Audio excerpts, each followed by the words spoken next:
ህዝባችን 95%ን የፋኖ አባል አድርገነዋል። ለምን መሰላችሁ? ክልል፣ ሃይማኖት፣ ቋንቋ አልለየንም። አንድ አድርገን ነው የሰበክነው እኛ። ስለዚህ እውነትን የያዘ ሰራዊት ተፈጥሮላችኋል። አባቶቻችሁ ናቸው የባረኳቸው። ስልጣኑ የአባቶች ነው የምነግራችሁ። ምናልባት በተለያየ ነገር ሲጣሉ ተጣሉ ሲባል ትሰማላችሁ አይደል? እውነት እላችኋለሁ ከኛ ቃል ያልፋሉ። ታልፋላችሁ እንዴ?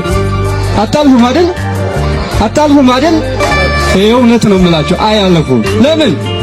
እኛ ልንሞት እንጂ ልንኖር ስልጣን ልንይዝ አልመጣንም። ለምን? ስትወጣ ትሞታለህ አይደል? እንዳልኳችሁ እንዳሳመነው ስልጣን ለመያዝ አይደለም የተናገረው፣ ለመሞት ነው። እውነት እላችኋለሁ ይሄን ቃል ስናገር ነው ያለው አይደል እንዴ? እሞታለሁ አማራ ሆይ ምን በል ነው ያለው? አንዱን አይደል ያለ? አንተ የማን ልጅ ነው ያለ? የኢትዮጵያ ልጅ ነህ፣ ልትበላ ነው፣ ራስህን አዘጋጅ ነው ያለው የኛ ወንድም። ስለዚህ እኛ አዘጋጅተን መሞት ነው፣ ምንም ሌላ ነገር የለም። ግን እውነተኛዎችን ብዙዎችን አጥተናል። ከዚህ በኋላ እውነተኛ ሰዎችን አናስገድልም።